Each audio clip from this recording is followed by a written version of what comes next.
আপনি যখন মসজিদে আসেন মূলত কি কি করতে হয় আর কি কি করতে হয় না, বিশেষ করে ইমামের পিছনে নামাজ আদায় করার ক্ষেত্রে। ইমাম যখন কিরাত পড়ে, ফজর, মাগরিব, ঈশা, এই সময়গুলোতে কিরাত পড়ে, অর্থাৎ জোরে কোরআন তেলাওয়াত করে। এই সময় মুসল্লিদের উচিত চুপ করে শোনা। কিন্তু আমরা এটা লক্ষ্য করি যে অনেকে এটা না জানার কারণে ইমাম যখন কেরাত করতেছে পিছনে মুসল্লিও কেরাত শুরু করে দিচ্ছে, হয়তো সূরা ফাতিহা পড়তেছে, অন্য সূরা পড়তেছে, যে শুরু করে দিচ্ছে। হ্যাঁ, মনে মনে পড়ে, অনেকে আবার জোরে জোরেও পড়ে, একটু শোনাও যায় না, এমনটি যেন না হয়। যদিও এটা নিয়ে মতভেদ আছে।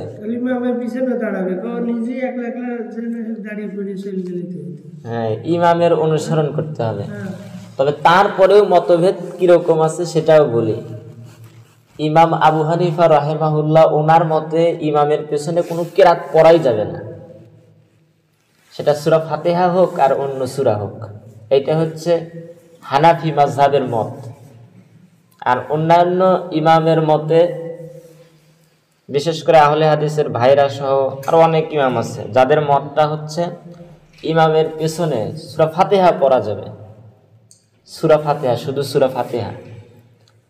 এখন আপনি কি করবেন, আমি কি করব, এটাই তো মূল বিষয়। আমার বক্তব্য হচ্ছে, আমার কথা হচ্ছে, এই ফজরের 2 রাকাত ফরজ নামাজ, মাগরিবের 3 রাকাত ফরজ নামাজ এবং ঈশার 4 রাকাত ফরজ নামাজ, এই নামাজগুলোতে যেহেতু আমি জোরে পড়ি, আপনারা চুপ করে শুনবেন। আর জোহর আসর যেহেতু আস্তে পড়ি, বুঝেন কথাটা, আস্তে পড়ি, তাহলে এই সময়ে সূরা ফাতিহা পড়বেন, ইচ্ছা করলে অন্য সূরাও মিলাবেন, সমস্যা নেই তো, কারণ তো ডিস্টার্ব হচ্ছে না। সেটা হচ্ছে ধীরে সুস্থে, হ্যাঁ, তাতেও সমস্যা হবে না। এটা কি জন্য হবে না, সে যখন পড়তেছে, আমি যখন পড়তেছি, কারোর পড়ায় ডিস্টার্ব হচ্ছে না, সে কিন্তু মনে মনে পড়তেছে, জোরে জোরে পড়া যাবে না। আবার এমন পড়তেছে যে আর একজনের ডিস্টার্ব হয়, এমন মোটেই করা যাবে না যে আর একজনের ডিস্টার্ব হয়, এতটুক জোরেও পড়া যাবে না। সে সূরা ফাতিহাটা ধীরে ধীরে পড়তে পারবে, আমিও পড়তেছি, সেও পড়তেছে, কোনো সমস্যা হবে না। সেটা হচ্ছে জোহর আর আসরের ক্ষেত্রে, যেহেতু আস্তে পড়ি এবং কারোরটা কেউ শুনতেছে না।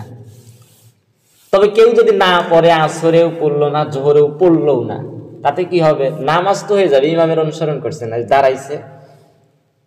তারপরেও সর্বশেষ অভিমত হচ্ছে সব নামাজে, একেবারে A to Z 5 ওয়াক্ত নামাজে কেউ যদি ইমামের পেছনে সূরা ফাতিহা পড়ে মনে মনে, আর একজনের কোনো সমস্যা না করে, বেশিরভাগ আলেমের মতে পড়া যেতে পারে, কিন্তু অন্য সূরা মিলানোর দরকার নেই, মিলাবে না।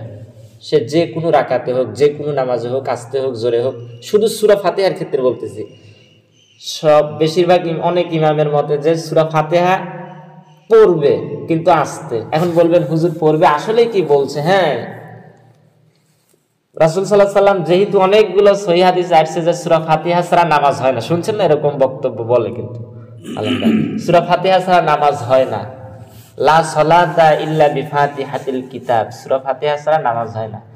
এই হাদিসটা অনেক সহিহ হওয়ার কারণে, অনেক সাহাবী বর্ণনা করার কারণে এটাকে তারা গ্রহণযোগ্য মনে করে। হাদিসেরও কিন্তু প্রকারভেদ আছে, দেখা যায় যে সনদের দিক থেকে হাদিস 2 ধরনের হয়, একটা হচ্ছে মুতাওয়াতির আর একটা হচ্ছে আহাদ।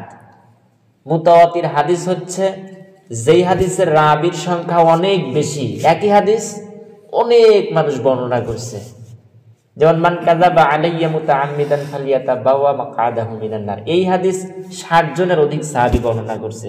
তাহলে 60 জন মানুষ যদি একটা হাদিস বর্ণনা করে, সঠিক হবে না? সেইটা অবশ্যই সঠিক হবে। আর 2 নম্বর হচ্ছে আহাদ হাদিস। আহাদ মানে হচ্ছে একক, যেই হাদিসের বর্ণনাকারীর সংখ্যা অনেক, তবে মুতাওয়াতিরের পর্যায়ে পৌঁছায়নি, মুতাওয়াতিরের যেরকম বৈশিষ্ট্য ওরকম পর্যায়ে পৌঁছতে পারেনি, সেগুলো হচ্ছে আহাদ হাদিস।